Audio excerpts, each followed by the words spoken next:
and Stokbro. Who knows? But it's Thibaut Grosso helping out with the lead out. We also have Jonas Geens in that lead out train for Jensen Plowright. Henry Ulik, maybe. He wasn't involved the other day because he just had a flat. But he could be very useful in that sprint train. And it is indeed Thibaut Grosso trying to close that final bit of air between our three leaders and the bunch. Yeah, so in the end, the catch was made in the final lap. I was going to say, this is, final lap, and this is obviously done because they'll get caught in the sprint at this point, and I think that's it. I think they're backing out of it. Andersen is spent. Malmberg and Stokbro, they're going to try last go. Last go. 4 kilometers to go. They're tied in 12 points each in the competitivity classification, so whichever one of them can hang on probably gets a jersey. Yeah, maybe a goodie bag or a gift basket. That would be nice. With some local specialties, maybe from the Copenhagen region. Nope. It's all yours. Over and out. The last of our breakaway riders to be caught is Matthias Malmberg. A breakaway of 20 that got up the road about 25 kilometers in. They never really got more than 1.5 minutes on the peloton because a breakaway of 20 is pretty dangerous. None of the big team riders had riders up there apart from Söderqvist for Lidl-Trek. No Visma Lease-a-Bike as Ashlyn Berry dropped from that break with a flat tyre. No UnoX, and it's been those teams who kept the break in check. We are going to prepare for a sprint. Tom Krabbe is reporting for duty of the Flanders Baloise team. I mean, really cool to see him getting a result, actually, because he hasn't had a great, we were saying earlier, great start to the season, faded a bit. Lovely to see him back with a bang here, if he can pull that off for Flanders Baloise.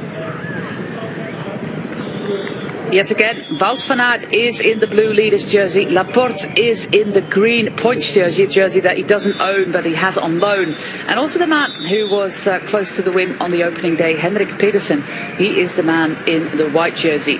This man already knew that he had won the jersey yesterday after the first sprint, thanks to all the points he got on stage 3 on the Queen stage. Axel Scott Hansen has earned himself a trip to the podium for the King of the Hills, or the Hill Sprint competition. There goes Ezra Cowdell, one of the tallest guys out there, probably level with Max Walscheid. He's there with Ben Oliver already.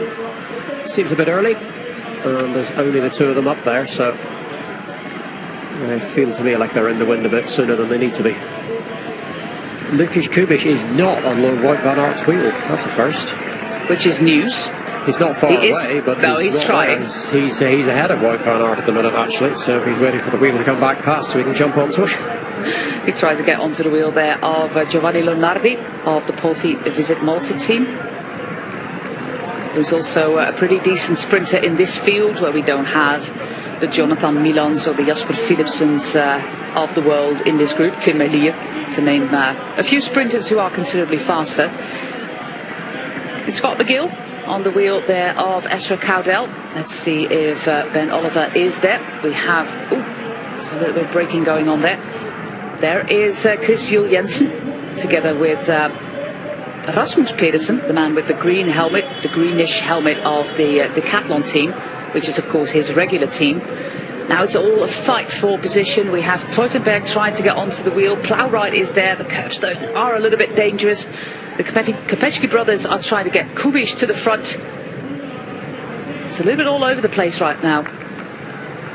Yeah, it's a messy sprint. It's just you get that kind of late catch, and then some of the sprinters' teams bring up. We see Flanders Baloise have turned up very late. Polti Visit Malta have turned up late after the catch was made, and there's this kind of reshuffle as everyone tries to get into colour order.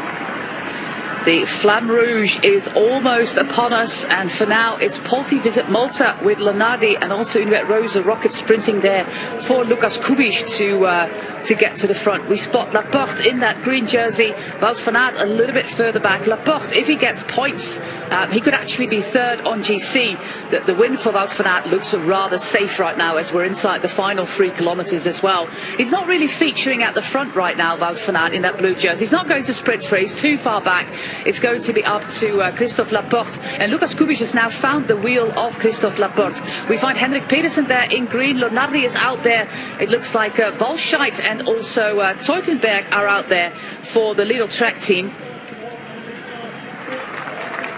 And then that final sprint is upon us. Laporte is going to try to go for that win. Oh, big crash. Oh, that is a really horrible crash going into the barriers now. But Plowright is up there. We have Max Walscheid up there as well, the big man for the Lidl-Trek team. Max Walscheid, and all the way on the outside, Rasmus Pedersen. And there comes Tom Krabbe. Krabbe maybe on the outside, Walscheid to the middle. But Rasmus Pedersen celebrates for the Danish national team.